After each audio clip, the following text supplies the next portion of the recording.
much for coming today. My name's Tim Lott. I'm a writer and columnist and a novelist. And I want to address you, welcome all of you here to the RSA for today's special lunchtime talk.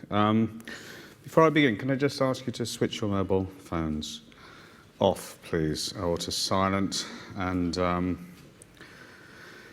this event is being recorded, so if you'd like to share the podcast with friends and colleagues, they'll be available for free download from the RSA website in a few days' time, okay? And welcome also to those joining us via live web stream. And a reminder, the hashtag is hashtag RSA Brown if you'd like to get involved in this discussion or on Twitter. Now, it's my great pleasure to introduce today's speaker, Brené Brown. As you all know well, Brené has made an incredible impact around the world with her pioneering research on vulnerability, courage, worthiness, and shame. She's a research professor at the University of Houston and an author of a number of best-selling works on bravery, imperfection, and openness. And in 2007, she developed Connections, which is a psychoeducational shame resilience curriculum that is being facilitated across the United States by mental health and addiction professionals. I first came across Brené through her extraordinary TED Talk, and I wouldn't be surprised if a lot of you did the same. I think it's now had 10 million hits, something like that. Just an amazing number of hits. And you thought it would have, what, a couple of hundred when you first put it out there? You were hoping for a couple of hundred. Which I think tells you everything about her ideas. And I love the fact that it's grown from the grassroots, as it were. This isn't a hype. Brené is massively successful. I think, isn't Daring Greatly #1 in the New York Times bestseller list, or has been, or will be? But the fact is that grew from the massive upsurge of interest from simply a lecture. And I think that's a fantastic story of how interconnectedness can make us all a little bit wiser through access to minds like Brené's. And Brené's also brilliant communication skills, because I think it's very unusual for somebody at this level of academia and research to be able to speak to the subject so well and so wittily and so warmly, and I think that's a huge part of her appeal as well. So we're absolutely delighted that you've been able to join us today. Without any further ado, join me in welcoming Brené Brown.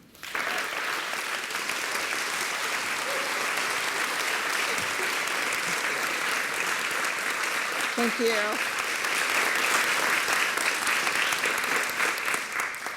I feel like this is very hallowed ground here, so I was like, watch your cussing, Brené, watch your cussing. I want to thank the RSA for inviting me to be here, because I do think this is a very special place, and it's an honor to be here, where so many great thinkers have come and shared ideas, and I really appreciate, Tim, and your very generous introduction. I'm going to talk about something. I'm going to talk about vulnerability today, but I'm going to talk about an aspect of it that I have not spent a lot of time talking about, but I've spent a lot of time thinking about and researching. And I want to start with two questions that I really want you to think about. And the two questions are, what should I be afraid of today? And who's to blame?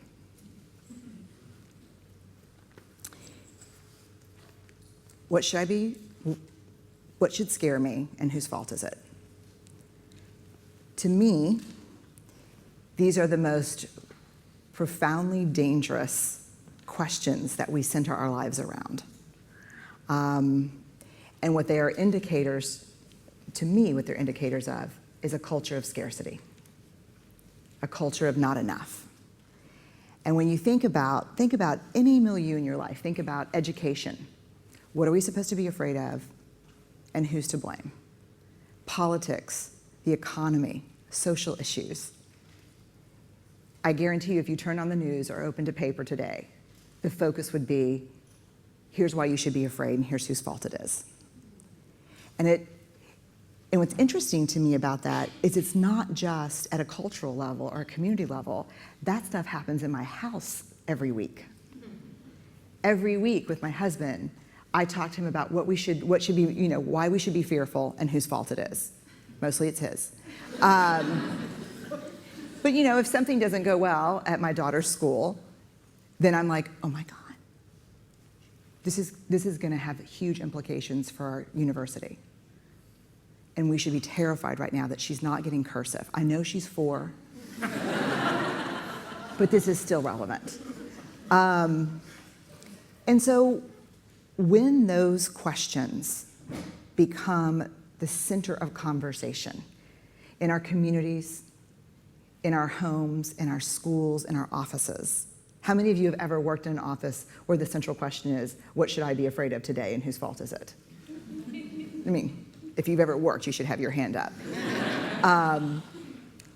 It's indicative of scarcity. So let's talk about what scarcity culture is and what it looks like. Scarcity culture, I think, is best understood with a simple question of never enough. And you can fill in the blanks. Never good enough, safe enough, certain enough, perfect enough, relevant enough, and perhaps I think one of the most dangerous and insidious messages today is never extraordinary enough. Somehow, in the world we live in today, an ordinary life has become synonymous with a meaningless life. And it has huge, and I've watched it happen not only as a researcher, I'm a qualitative researcher, so I sit across from people and look in their eyes and I have a good sense of what's going on in their lives. But as a university professor who's been teaching for the last 17 years, it's been very clear to me that extraordinary means relevant. A couple of years ago, this is a terrible example, but the truth, a couple of years ago, it was huge controversy in the US because Rutgers University paid the highest honorarium it had ever paid in the history of the university to Snooki, the reality TV star of the Jersey Shore. This filters into our DNA and becomes messaging for us. And so scarcity is about never, and the top one is the big one for all of us personally, never good enough. Which is shame, which we all have on occasion, that sense that we're not smart enough, good enough, perfect enough, loved enough, promoted enough. We're not enough. So what we do in response to scarcity culture, I think all of us every day, is this. We wake up in the morning and we armor up. And we put it on and we say, I'm going to go out in the world. I'm basically just going to kick some ass. I'm not going to let anyone see who I am. And in doing so, I can protect myself against the things that hurt the most. Judgment, criticism, fear, blame, ridicule. I'm going to armor up and I'm going to be safe. And we rationalize and we convince ourselves that this armor is really smart. And we use a lot of different things to armor too. Perfectionism, intellectualizing. Truly, I have to be honest with you, before the TED Talk, which accidentally went viral, and was a total experiment, I thought, let me be vulnerable while I'm talking about vulnerability. It's a small group. How bad could it be if a few hundred people think I'm nuts? But before that talk, do you know what the name of my lecture that I gave all the time, all over? The name. Variables Mitigating Self-Conscious Affect. It never went viral. But that was my university-issued armor. If all else fails, use words that are really big, that you're quasi-sure what they mean. So we use a lot of different things to armor, right? But if you get really, really clear about what we're doing every morning when we wake up and decide to armor, it's this simple. This is what we're protecting. We're protecting being hurt for a very simple reason that no one really wants to talk about, which is this: love, belonging, irreducible needs of men, women, and children. In the absence of love and belonging, there is always suffering. And so what we believe is that we can protect our sense of being lovable and being acceptable and being worth connection with armor. Here's the very worst news from my research. The news that above all other I did not want to hear is simply this. And I don't even want to say it to you because I think it's mean to say it. But it's so true. And it's simply our capacity for wholeheartedness can never be greater than our willingness to be brokenhearted, which is a terrible thing, but a truthful thing. That we can only love and be loved as much as we are willing to have our heart broken.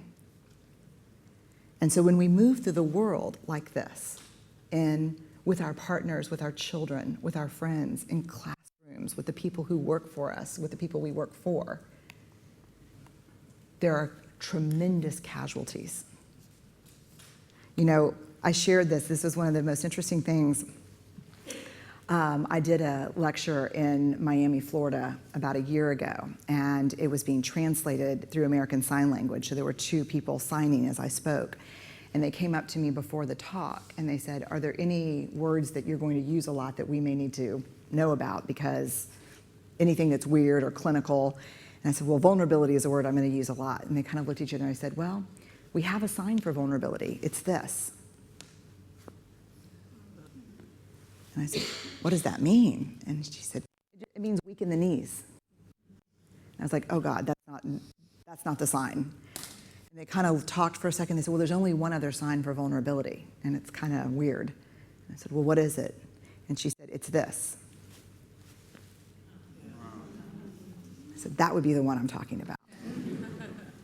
And so rather than walking through the world like this, most of us do this. And in fact, I think the troublesome thing about doing this is that it doesn't really safeguard us from pain, but it does prevent us from accessing the things that vulnerability takes us to. Vulnerability is the path to love, belonging, joy, intimacy, trust, innovation, and creativity. You know, think about this for a second. 85% of the men and women we've interviewed, 13,000 pieces of data, 85% can recall a time in school that was so shaming, it forever changed how they thought of themselves as learners. 50% of those stories involved art and creativity. Now today I get asked to go into corporations, organizations, and the number one problem is there's no innovation. We don't understand what's happening. Without vulnerability, there can be no creativity. There can be no innovation. Without failure, which is maybe the ultimate experience of vulnerability, which can't happen when you're locked down like this, there can never be innovation. But I would argue one of the greatest casualties of invulnerability is this: empathy. Let me ask a question, a little audience participation. You share something very vulnerable with someone, and when you look at them, what you know is they deeply understand what you're talking about, and they get it, and they're really right there with you in it. How does that feel? Amazing.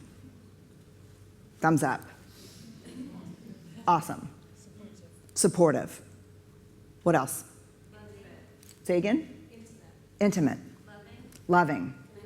Connected. Say again? Reassuring. Safe. Relief. You share something incredibly vulnerable with someone, and they don't get it at all, and they're just standing across from you. How does that feel? Shame. We've got the choir right here. Shame. Okay. Shame. What else? I'm sorry? Lost. Annoying. Rejected. Terror. Isolating. Okay, so from shame, terror, isolating, disconnection, these are not good experiences. And interestingly, guess what those experiences drive? Scarcity. And so scarcity seduces us into locking up our hearts and then keeps them locked by making sure that there's very little empathy in the world. So let's talk about some of the big blocks to empathy that are born out of a lack of vulnerability. I loved this photo because it's armor, but it's a close-up of armor. Sympathy. So what is empathy, and why is it very different than sympathy? How many of you think about empathy and sympathy as very different things? A few people. Empathy fuels connection. Sympathy drives disconnection. I'll tell you why. Empathy, it's very interesting. Teresa Wiseman is a nursing scholar, actually from the UK, who studied professions, very diverse professions where empathy is relevant, and came up with 4 qualities of empathy. 4 things that empathy always had in common. They were perspective taking, the ability to take the perspective of another person or recognize their perspective as their truth, staying out of judgment, not easy when you enjoy it as much as most of us do, recognizing emotion in other people and then communicating that. Empathy is feeling with people. So if Tim called, Tim, I'm going to use you as an example. Is that okay? Go ahead. Tim called and said, I just finished my rewrites on this article. I'm trying to think of something we have in common, which is writing. I just finished my rewrites on this article, and they've sent it back again, and I just have this overwhelming feeling that nothing's going to please these folks. So to respond empathically, or empathetically, you can say it either way, I would need to try to understand his perspective, stay out of judgment, recognize what he's feeling, and kind of communicate it back. Now, when you're teaching graduate students who are new to counseling, they like to go, oh, Tim, you must be feeling so sad. I feel that with you. Which is not exactly what empathy looks like. Painfully sometimes, maybe. But if he said that to me and I went, oh, shit, I hate that. Would you know? I've been there. I hate that. Or if I looked at him and said, or talked on the phone even and said, oh God, there's nothing worse than just keep on sending it in and sending it in. That's empathy. Empathy is, I'm feeling with you. Sympathy, I'm feeling for you. How would it feel, Tim, if I said, oh, you poor thing? How does that feel for y'all? Okay, so someone just went like this. Like, keep it. So sympathy is about feeling for, empathy is feeling with. And to me, I always think of empathy as this kind of sacred space when someone's kind of in a deep hole and they shout out from the bottom and they say, I'm stuck, it's dark, I'm overwhelmed. And then we look and we say, hey, let me climb down. I know what it's like down here, and you're not alone. Sympathy is dark, deep hole. Ooh, it's bad, no. You want a sandwich? Empathy is, I see ya, it's bad, but stuff like that didn't happen to people like me. In Texas, did someone, who said yay? Are there Texans here? Houstonian. Y'all were my favorite right from the beginning. I knew there was something, empathically. In Texas, in the South in general, in the US, we have the worst saying ever that just smacks and reeks of sympathy, which is if Tim called and said, I keep sending it in and they keep pushing it back. And I looked at you and said, bless your heart. How does that feel? It makes you pretty mad. Because basically what I'm saying is that sucks, but too bad, and God is on my side. I've decided I can make $1 million in Texas by simply selling a t-shirt that says, "If you bless my heart, I'll punch your face."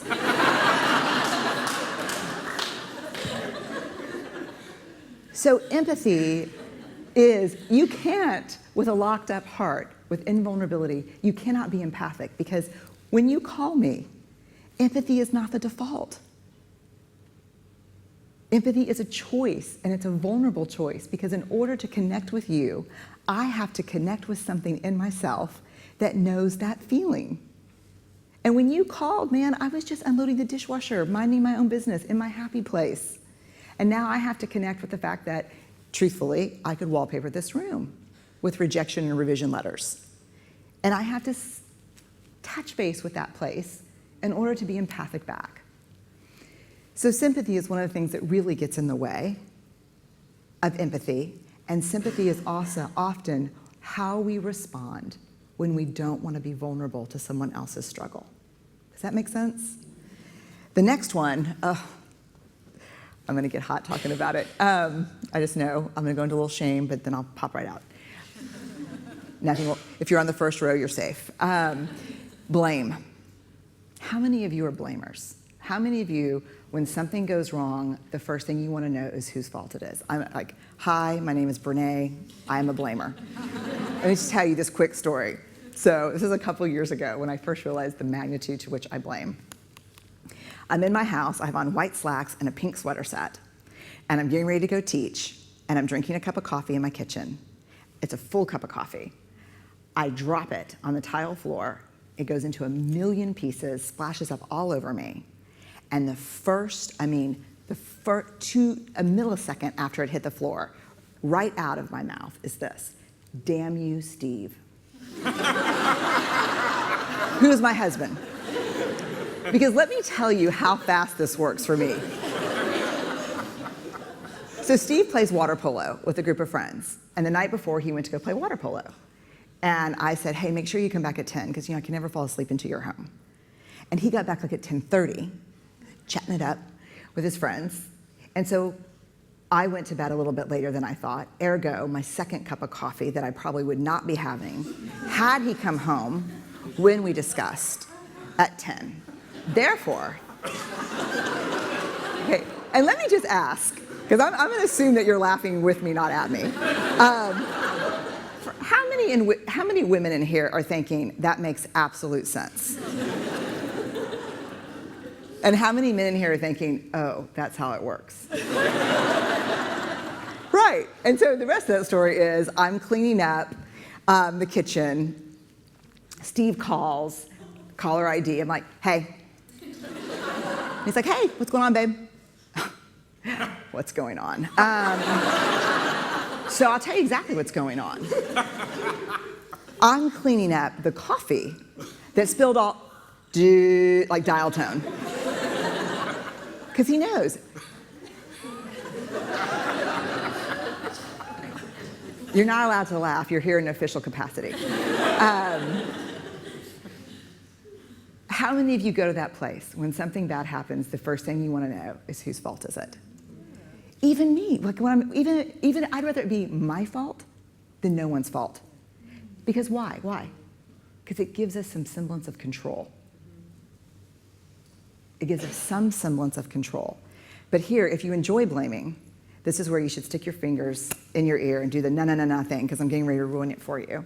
Because here's what we know from the research. Blame is simply the discharging of discomfort and pain. It has an inverse relationship with accountability, meaning that people who blame a lot seldom have the tenacity and grit to actually hold people accountable, because we expend all of our energy raging for 15 seconds and figuring out whose fault something is. Accountability, by definition, is a vulnerable process. It means me calling you and saying, "Hey, my feelings were really hurt about this." No, and talking. It's not blaming. Blaming is simply a way that we discharge anger, which is really hard. And blaming is very corrosive in relationships, and it's one of the reasons we miss our opportunities for empathy. Because when something happens and we're hearing a story, we're not really listening. We're in the place where I was, making the connections as quickly as we can about whose fault something was. The last one is interesting. Let me ask y'all some questions. When you are sharing something, I want to do a show of hands, and I kind of want you to look around at the answers.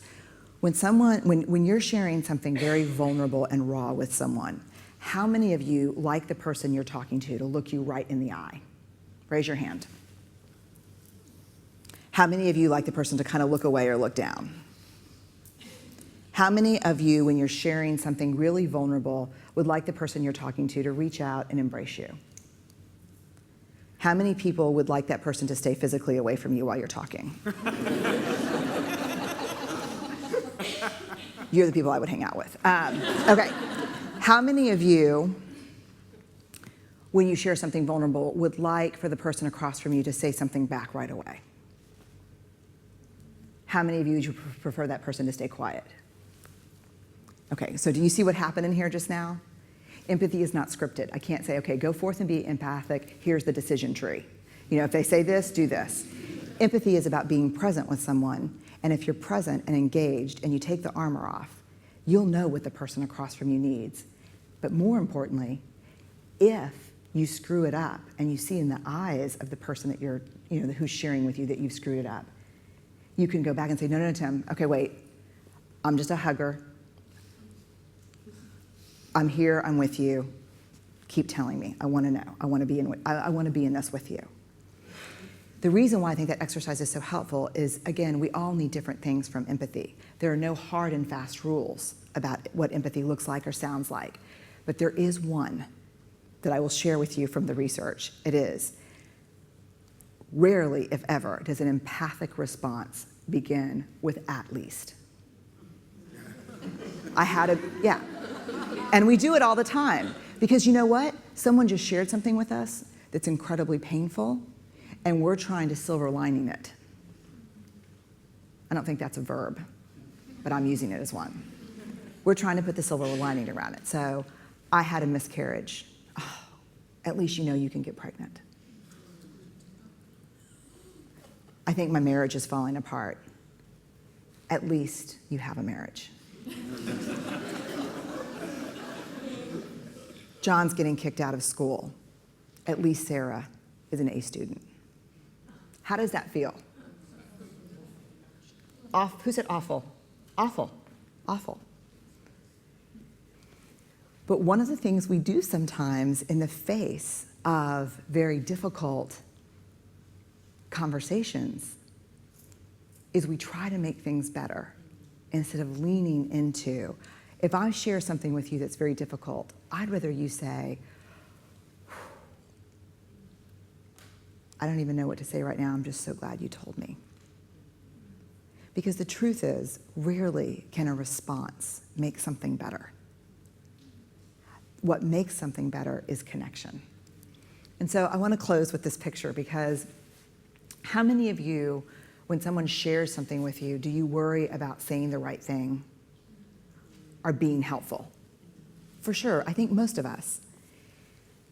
So I love this photo, and the reason I'm sharing it with you is because sometimes the most profound and eloquent examples of empathy happen without any words, and sometimes not even with eye contact.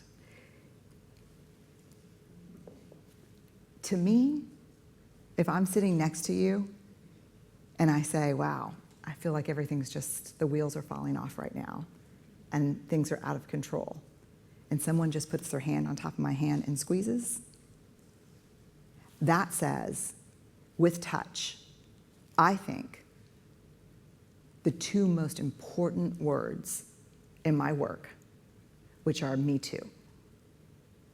So thank y'all very much. I really appreciate it.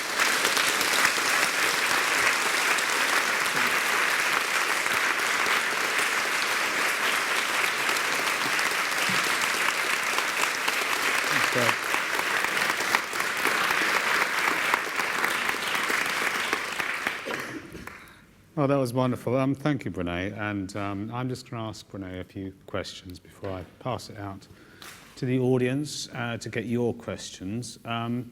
I was interested on you touching in between on the way that men and women seem to express their empathy and their vulnerability differently. And I was just wondering, I mean, I couldn't see the hands going up in the audience when you gave that example of how they react differently to the blaming, for instance.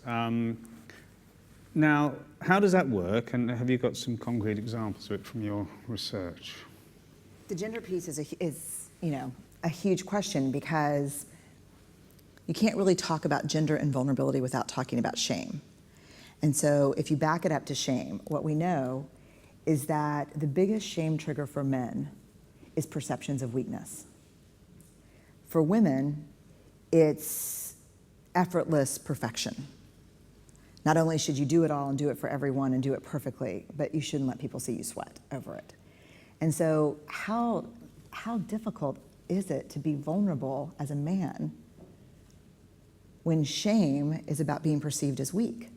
And culturally, we mistakenly think vulnerability is weakness. So it becomes very difficult to even, when we talk about empathy, to even reach out and say, I'm struggling, or this is hurtful to me. And for women, it's hard to say I'm struggling, because the mythology is that we can do it all and we can keep all the balls in the air and do it perfectly. And so the one thing I talk about a lot is that I think the place we have to start is understanding that we have to support each other, men and women. Have to really support each other and understand that vulnerability is the path back to each other and the path to intimacy. You show me a woman, like, let's say we were married, and what men tell me all the time is,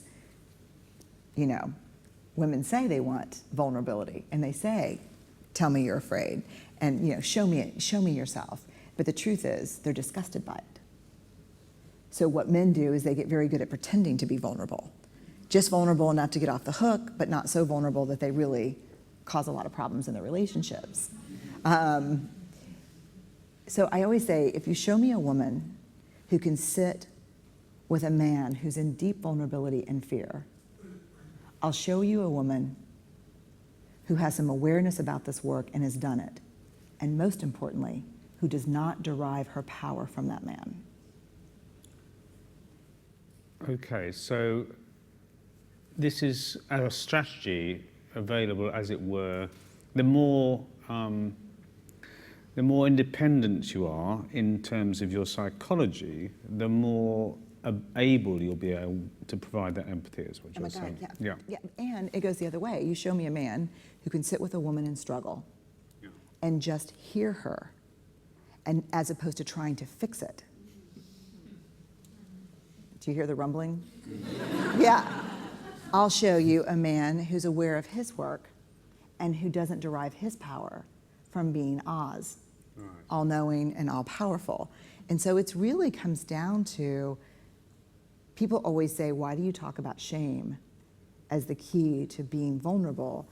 It's because worthiness, a sense of worthiness, is a prerequisite for showing up and being seen in our lives. How do you show up and be seen when you're terrified of what people will think? So you, as it were, have to stop looking outside of yourself for external validation, would you say that? Yes. And you've got to, as you put it, own your own story about what's happening in your life, and rely and have faith and trust in your own interpretations, as opposed to accepting other people's at face value. Is that correct? I love that. I just wish I could say it like that. Okay. Yeah. So let me ask you something. I mean, you've had this tremendous success over this. Have you taken external validation from that? It's a great question.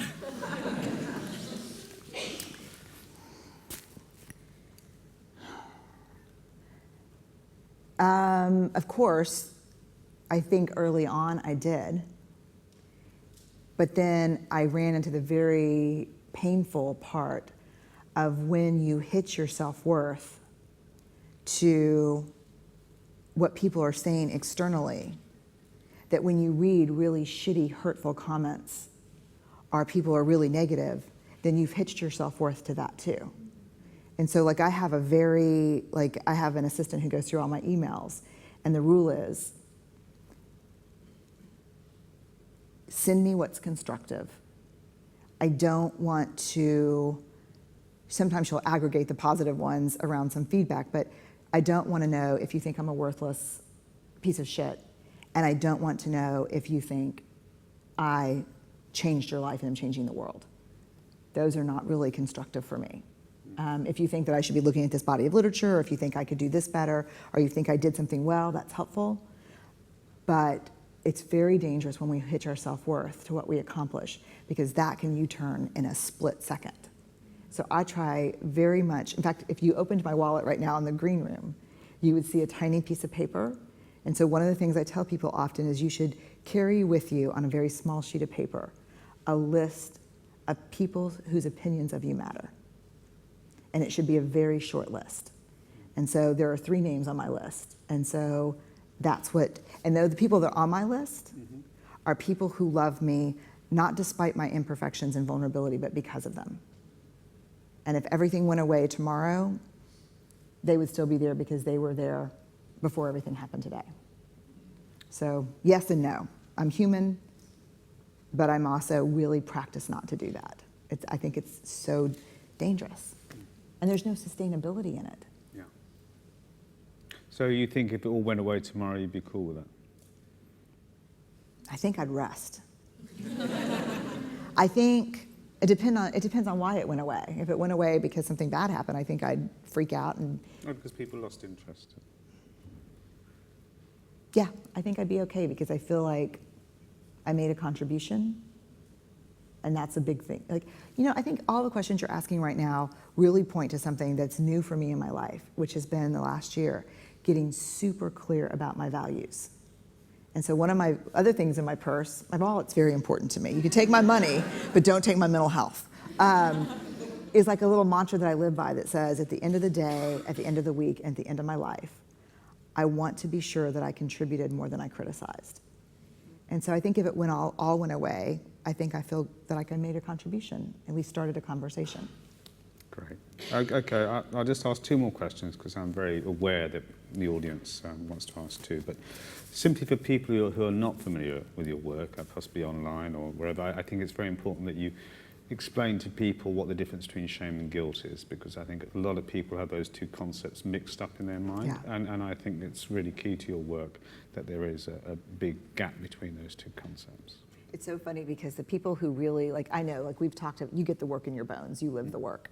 But people who really know the work, I talk about 1,000 different things, but the people who really, have their head and hearts around it always come back to that question. It's so I think what happens is when I talk about shame, people often say guilt because there's kind of shame, guilt, humiliation, and embarrassment. And they're all kind of what in research what we would call self-conscious affects or emotion. And in order to really move through this work and understand it, you have to separate them out. And the big 2 that we confuse is shame and guilt. So shame is I am bad, and guilt is I did something bad. So shame is a focus on self, guilt is a focus on behavior. And it seems like semantics, it seems like kind of an academic pet peeve thing, but it's really not because the outcomes are hugely different. So just so you can try to start to make sense of it, how many of you in here, if you did something that hurt Tim's feelings, how many of you in here would be willing to say, I'm sorry, I made a mistake? That's guilt. Focus on, I made a mistake. Shame, I'm sorry, I am a mistake. Huge difference between shame and guilt. And so what we know from the research is that shame is highly, highly correlated with addiction, depression, aggression, violence, suicide, bullying, and almost more importantly, that guilt is inversely correlated with those outcomes. Meaning the more someone is able to separate themselves from their behaviors, the less likely it is that they'll end up in those situations or suffering from those struggles. And so the implications are huge, especially around, I think you and I have talked about parenting. You know, as it turns out, there is a tremendous difference between you're a bad girl and you're a great kid, but that was a bad choice. Can I just, I'm just going to cut you short because I would ask one more quick question about shame and guilt, which slightly puzzles me. If you say that doing something that you wish you hadn't done is the difference between I am bad or I did something bad. If you do something bad over and over again, isn't that then I am bad? And isn't that in a way saying that is part of who I am? And therefore, is it not saying, I've had this discussion many times through my own life, saying, I just did something bad. Yeah, but you always do that, and therefore that's who you are. Okay, so yeah. I'm suggesting that maybe the gap between shame and guilt isn't quite as clear cut as you put it. So I've thought a lot about that question as it relates to parenting and as it relates to school and behaviors in school and work.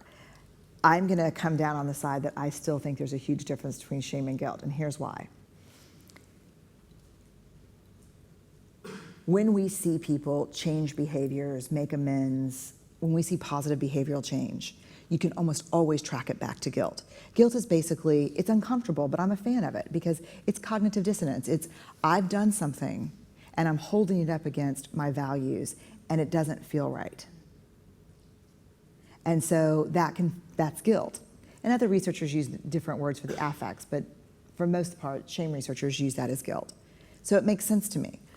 Shame corrodes the part of us that believes we can change.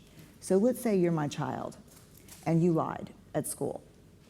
And there's a big difference between, listen, Tim, lying's not okay. And hey, Tim, you're a liar. Then the question becomes, you lie again and you lie again. And at what point is it not, hey, you lied, but hey, you're a liar? From a parenting perspective, to me, it's the point at which I give up believing you can make different choices. Okay, and that carries on throughout life. Yeah, because there's something very self-fulfilling about when I'm a cheater or I'm a liar and it's who I am, how do I do something different? Yeah. Okay, thank you, Brené. That's fantastic. And could we have some questions from the audience now? Yes, sir.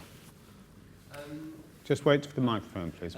Yeah, I was wondering if you found from your research whether there are different triggers for shame with gay men and lesbians, because obviously you spoke about the triggers for genders being influenced by the expectations that men and women have of each other, and is that different in same-sex relationships?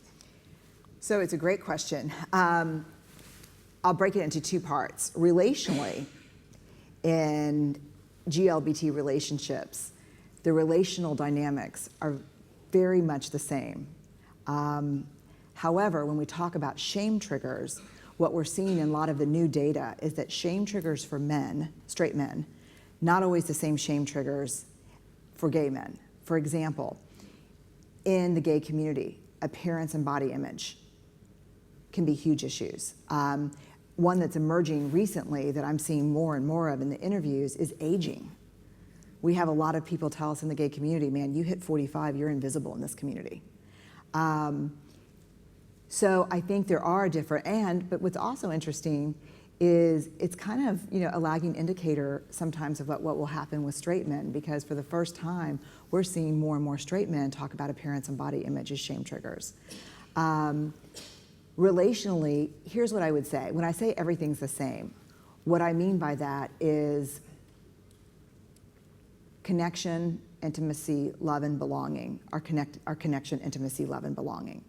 But whenever there is oppression and homophobia and heterosexism or racism or classism, there becomes a whole new web of things to manage in relationships, which not only cause struggle in those communities, but create unearned privilege in majority culture.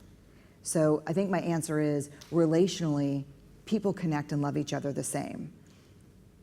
In terms of shame indicators or triggers, those can change in different communities.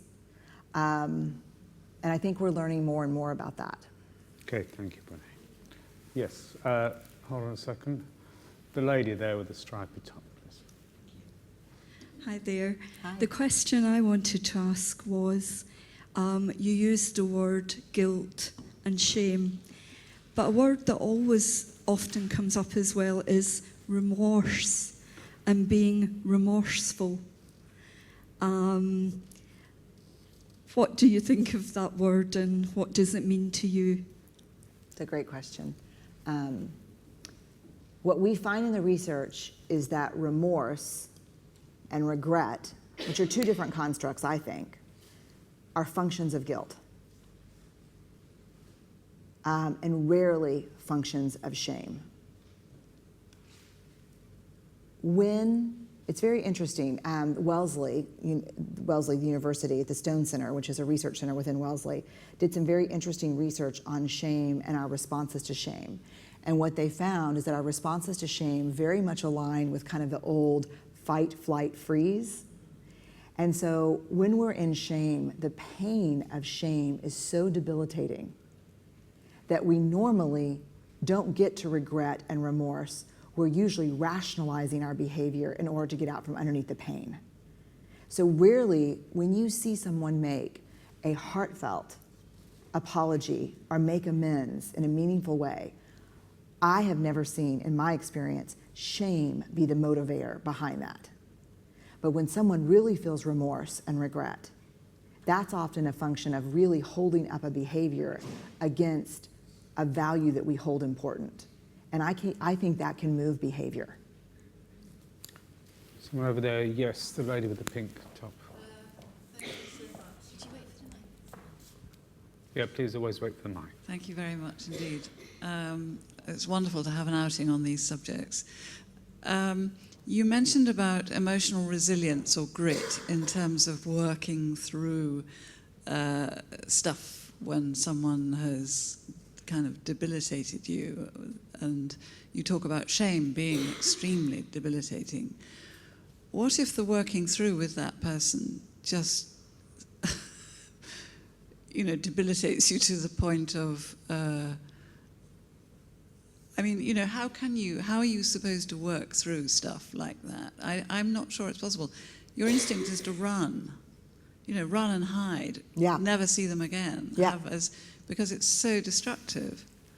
The sympathy stuff you're talking about, that was a very brilliant illustration of the difference.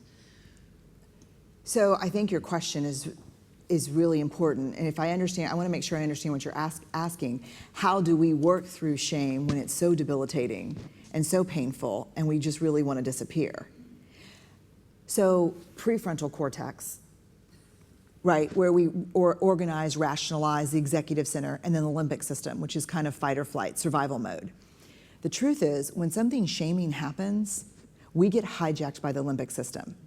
In a dozen years of research, I've never, ever seen, heard, or experienced a single person tell me, oh yes, and then so-and-so responded this way, and I went into deep shame, and I said, oh, I'm awash in a feeling of smallness and loneliness. And that's not what happens. The three responses they came up with Wellesley is we move away, we move toward, and we move against. So imagine shame puts you in a corner, right? And you feel emotionally cornered. Some of us put our hands over our face and slide down the wall and just want to disappear. That's moving away. Some of us move toward, which means we will people please our way out of that corner. And then some of us move against, which means we will come out of that corner swinging and use shame to fight shame. And so what I would tell you is this: every example, every interview I've ever done about the question that you asked has told me this. From the time something shaming happens to the time that you start figuring out what to do about it, there's time. Like, I know if I experience shame, I know exactly I know I'm in it because of the physiology. So people with high levels of shame resilience, one of the things they're keenly aware of is their physiology. So when I'm in shame, I'll tell you exactly what happens. Time slows down, I get tunnel vision, I get really hot, and my armpits tingle. If I'm driving down the freeway and the car in front of me slams on its brakes, that's exactly what will happen to me as well. Shame is a trauma response. And what I know is that before I can start doing the work, I'm going to need 15 minutes alone at least. I'm going to cry for sure. And then I'm going to cuss like a sailor on leave.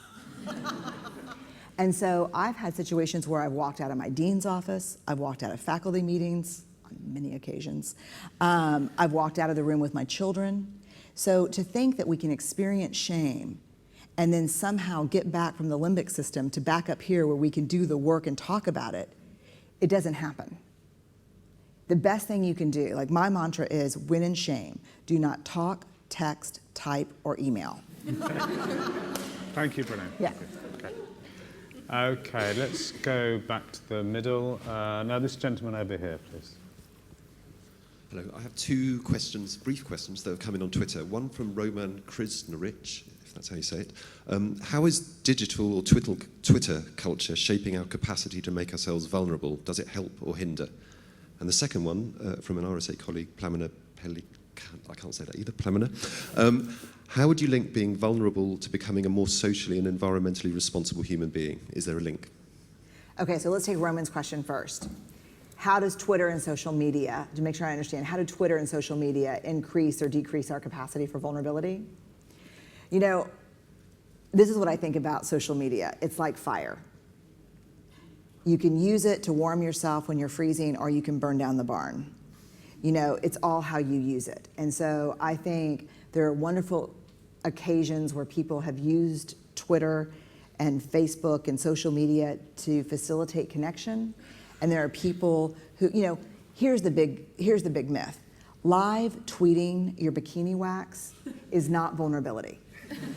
You know, sharing your children's most intimate feelings about your impending divorce on Facebook is not vulnerability. Vulnerability without boundaries is not vulnerability. And just because you can't see the people on the other end doesn't mean that you're making smart choices. And so, to be honest with you, I think social media is great for communication, but I think connection happens between people in person. Because if I call Tim, if I send out a Facebook that said, just got laid off today, devastated, I'll get 50 comments or responses that say, God, really pulling for you, so sorry, they suck, hope you find your dreams, blah, blah, blah. It's nice. But if I call Tim and I say, hey, Tim, it's Brené, I got laid off today, I'm devastated. Embedded in that is vulnerability, because embedded in that is a bid for connection with you. And that takes far more risk and has far more reward when even if he says, you know what? My kids are in the room right now. Give me 10 minutes. Stay right by the phone. I'm going to call you back. We'll work through this. We'll talk about this. So I think it's how you use it, but don't mistake communication for connection. The question from Pamela, how does vulnerability make us more socially and environmentally aware? Is that right? Yeah, is there a link? I think there's totally a link, because I think that what we need in this world, and I sound like a bad American 70s song, is love, sweet love. Everyone under 40 is like, huh? It was a great song. And we need fierce love. We need like juicy, fierce, courageous, ballsy love in this world for each other, for the planet. And you can't get to love without vulnerability. And so as long as we stay guarded up, things like racism and homophobia and classism and, you know, those things that pin us down and make us feel small will still thrive. Okay, I think we've got time for one more question. Okay, this lady over here.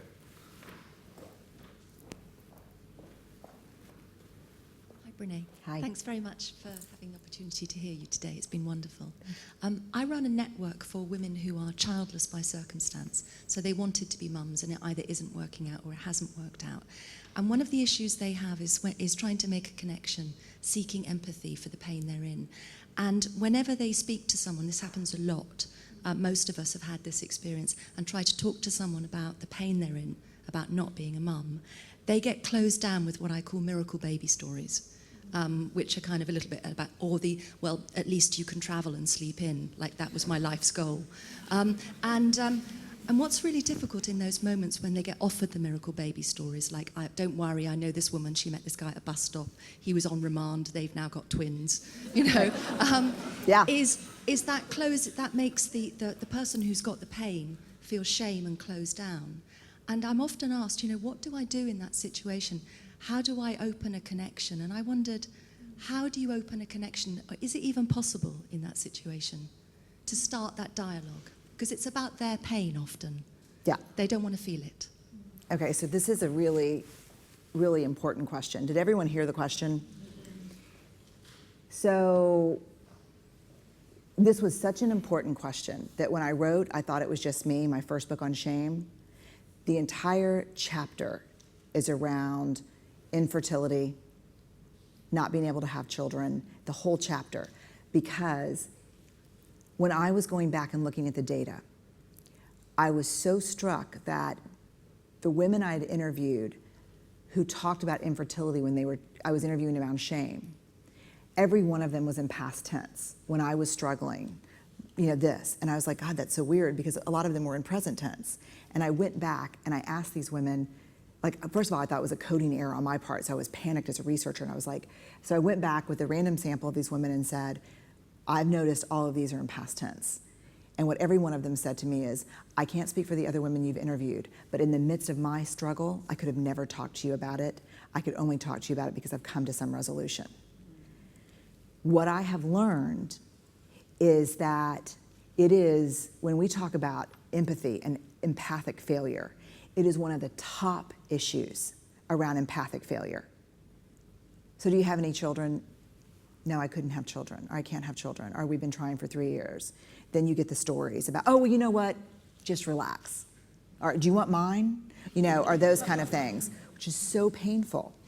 And so what I think has to happen is, in doing this interview, I met a woman who ran a fertility center, and she said, what we ask is we ask all the women that we work with to write a letter that says, here's how I feel, here's what I need, here's what's not helpful, and here's what support looks like.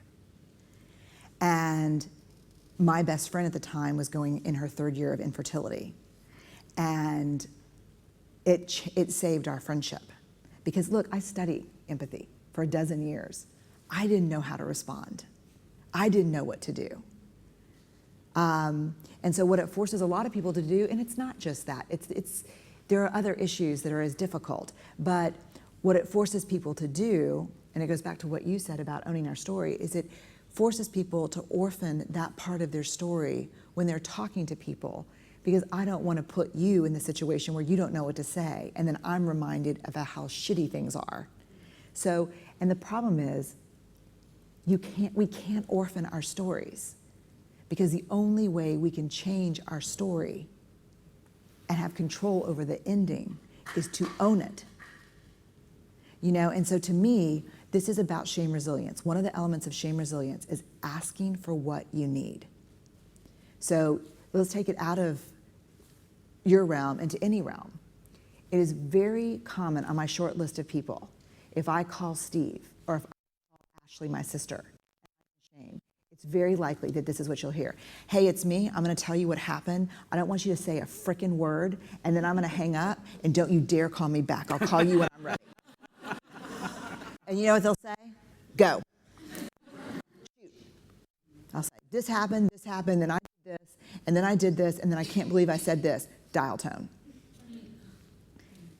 That does it. 2 days later, 2 hours later, hey, it's me.